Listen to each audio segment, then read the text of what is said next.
द्विचित्वारिंशः सर्गः 42वां सर्ग। सुग्रीव का पश्चिम दिशा के स्थानों का परिचय देते हुए सुषेण आदि वानरों को वहां भेजना। दक्षिण दिशा की ओर वानरों को भेजने के पश्चात राजा सुग्रीव ने तारा के पिता और अपने श्वशुर सुषेण नामक वानर के पास जाकर उन्हें हाथ जोड़कर प्रणाम किया और कुछ कहना आरंभ किया। सुषेण मेघ के समान काले और भयंकर पराक्रमी थे। उनके सिवा महर्षि मरीचि के पुत्र महाकपि अर्चिष्मा भी वहां उपस्थित थे, जो देवराज इंद्र के समान तेजस्वी तथा शूरवीर श्रेष्ठ वानरों से घिरे हुए थे।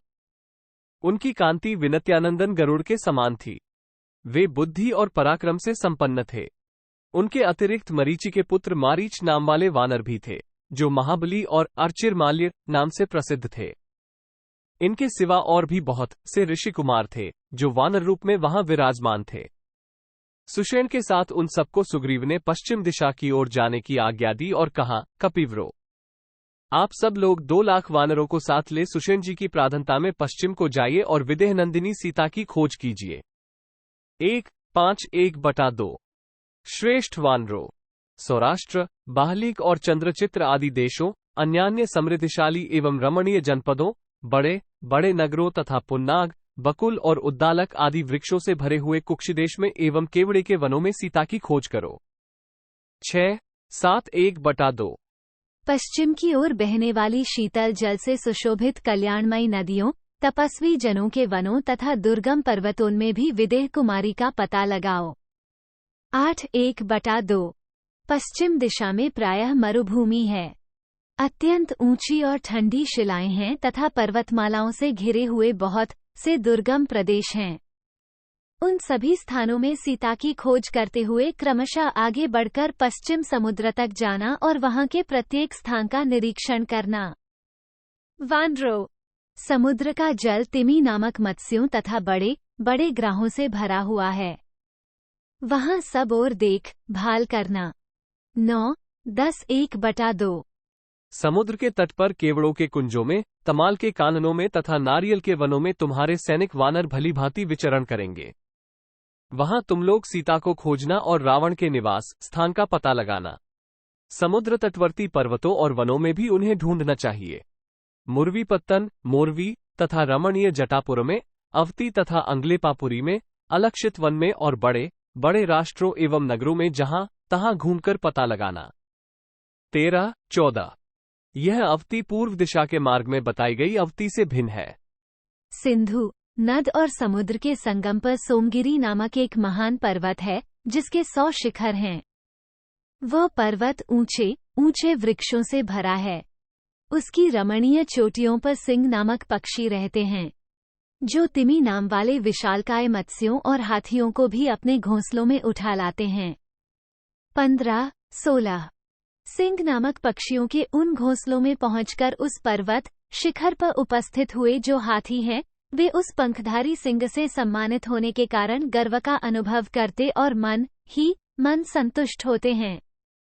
इसीलिए मेघों की गर्जन के समान शब्द करते हुए उस पर्वत के जलपूर्ण विशाल शिखर पर चारों ओर विचरते रहते हैं। सोमगिरी का गगनचुंबी शिखर सुवर्णमय है। उसके ऊपर विचित्र वृक्ष शोभा पाते हैं। इच्छानुसार रूप धारण करने वाले वानरों को चाहिए कि वहां के सब स्थानों को शीघ्रतापूर्वक अच्छी तरह देख लें। 18-1/2 वहां से आगे समुद्र के बीच में पारियात्र पर्वत का सुवर्णमय शिखर दिखाई देगा, जो 100 योजन विस्तृत है। वानरों, उसका दर्शन दूसरों के लिए अत्यंत कठिन है। वहां जाकर तुम्हें सीता की खोज करनी चाहिए। पारियात्र पर्वत के शिखर पर इच्छानुसार रूप धारण करने वाले भयंकर, अग्नितुल्य तेजस्वी तथा वेगशाली 24 करोड़ गंधर्व निवास करते हैं। वे सब के सब अग्नि की ज्वाला के समान प्रकाशमान हैं और सब ओर से आकर उस पर्वत पर एकत्र हुए हैं। 20-21 भयंकर पराक्रमी वानरों को चाहिए कि वे उन गंधर्वों के अधिक निकट न जाया, उनका कोई अपराध न करें और उस पर्वत शिखर से कोई फल न लें। 22 क्योंकि वे भयंकर बल विक्रम से संपन्न धैर्यवान महाबली वीर गंधर्व वहां के फल मूलों की रक्षा करते हैं। उन पर विजय पाना बहुत ही कठिन है। 23 वहां भी जानकी की खोज करनी चाहिए और उनका पता लगाने के लिए पूरा प्रयत्न करना चाहिए। प्राकृत वानर के स्वभाव का अनुसरण करने वाले तुम्हारी सेना के वीरों को उन गंधर्वों से कोई भय नहीं है। 24। पारियात्र पर्वत के पास ही समुद्र में वज्र नाम से प्रसिद्ध एक बहुत ऊंचा पर्वत है, जो नाना प्रकार के वृक्षों और लताओं से व्याप्त दिखाई देता है। वह वज्रगिरी वैदूर्यमणि के समान नील वर्ण का है। वह कठोरता में वज्रमणि हीरे के समान है। 25।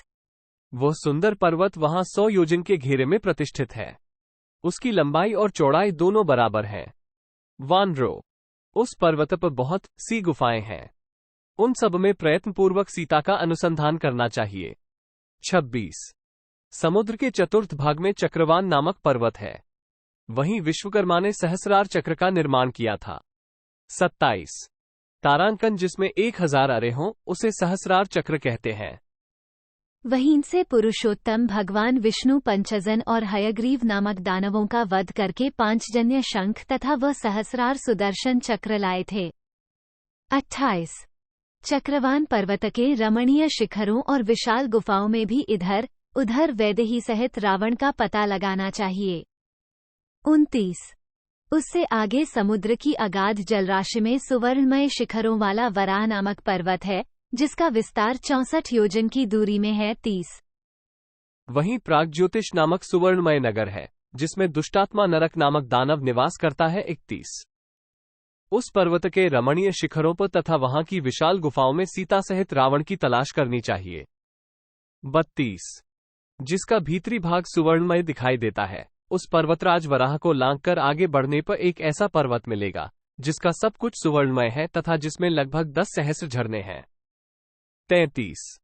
उसके चारों ओर हाथी, सुअर, सिंह और व्याघ्र सदा गर्जना करते हैं और अपनी ही गर्जनों की प्रतिध्वनि के शब्द से दर्प में भरकर पुनः दहाड़ने लगते हैं।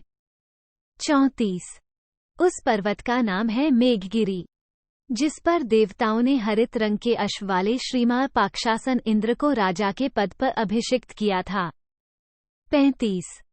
देवराज इंद्र द्वारा सुरक्षित गिरिराज मेघ को लांघकर जब तुम आगे बढ़ोगे, तब तुम्हें सोने के 60,000 पर्वत मिलेंगे, जो सब ओर से सूर्य के समान कांति से देदीप्यमान हो रहे हैं और सुंदर फूलों से भरे हुए सुवर्णमय वृक्षों से सुशोभित हैं। 37।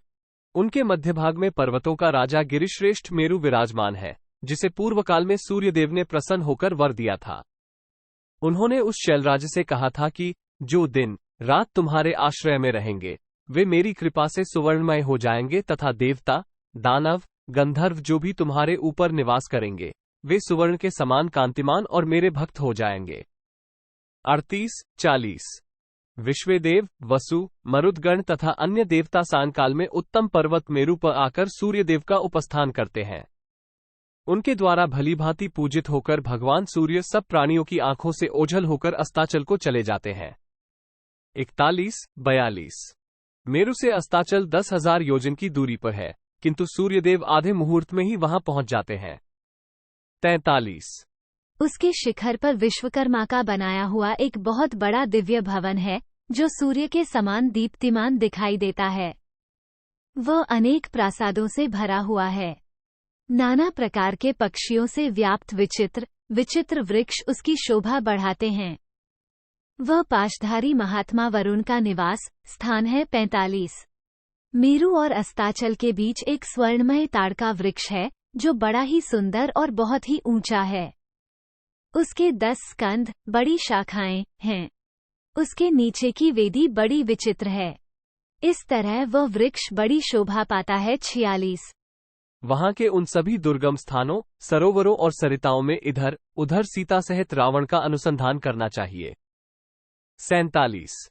मेरुगिरि पर धर्म के ज्ञाता महर्षि मेरुसावर्णी रहते हैं, जो अपनी तपस्या से ऊंची स्थिति को प्राप्त हुए हैं। वे प्रजापति के समान शक्तिशाली एवं विख्यात ऋषि हैं। सूर्यतुल्य तेजस्वी महर्षि मेरुसावर्णी के चरणों में पृथ्वी पर मस्तक टेककर प्रणाम करने के अनंतर तुम लोग उनसे मिथिलेश कुमारी का समाचार पूछना। 49। रात्रि के अंत में प्रातःकाल उदित हुए भगवान सूर्य जीव जगत के इन सभी स्थानों को अंधकार रहित एवं प्रकाशपूर्ण करके अंत में अस्ताचल को चले जाते हैं। वानर शिरोमणियों, पश्चिम दिशा में इतनी ही दूर तक वानर जा सकते हैं। उसके आगे न तो सूर्य का प्रकाश है और न किसी देश आदि की सीमा ही। अतः वहां से आगे की भूमि के विषय में मुझे कोई जानकारी नहीं है। अस्ताचल तक जाकर रावण के स्थान और सीता का पता लगाओ तथा 1 मास पूर्ण होते ही यहाँ लौट आओ। 52। 1 महीने से अधिक न ठहरना। जो ठहरेगा उसे मेरे हाथ से प्राणदंड मिलेगा। तुम लोगों के साथ मेरे पूजनीय श्वशुर जी भी जाएंगे। 53। तुम सब लोग इनकी आज्ञा के अधीन रहकर इनकी सभी बातें ध्यान से सुनना, क्योंकि ये महाबाहु महाबली सुषेण जी मेरे श्वशुर एवं गुरुजन हैं, अतः तुम्हारे लिए भी गुरु की भांति ही आदरणीय है। 54। तुम सब लोग भी बड़े पराक्रमी तथा कर्तव्य के निर्णय में प्रमाणभूत विश्वसनीय हो, तथापि इन्हें अपना प्रधान बनाकर तुम पश्चिम दिशा की देखभाल आरंभ करो। 55। अमित तेजस्वी महाराज श्रीराम की पत्नी का पता लग जाने पर हम कृतकृत्य हो जाएंगे, क्योंकि उन्होंने जो उपकार किया है उसका बदला इसी तरह चुक सकेगा। अतः इस कार्य के अनुकूल और भी जो कर्तव्य देश, काल और प्रयोजन से संबंध रखता हो, उसका विचार करके आप लोग उसे भी करें। 57। सुग्रीव की बातें अच्छी तरह सुनकर सुषेण आदि सब वानर उन वानर राज की अनुमति ले वरुण द्वारा सुरक्षित पश्चिम दिशा की ओर चल दिए। 58। इत्यार्षे श्रीमद् रामायणे वाल्मीकि आदिकाव्ये किष्किंधाकांडे द्विचित्वारिंशः सर्गः 42। इस प्रकार श्री वाल्मीकि निर्मित आश्रामायण आदिकाव्य के किष्किंधाकांड में 42वां सर्ग पूरा हुआ।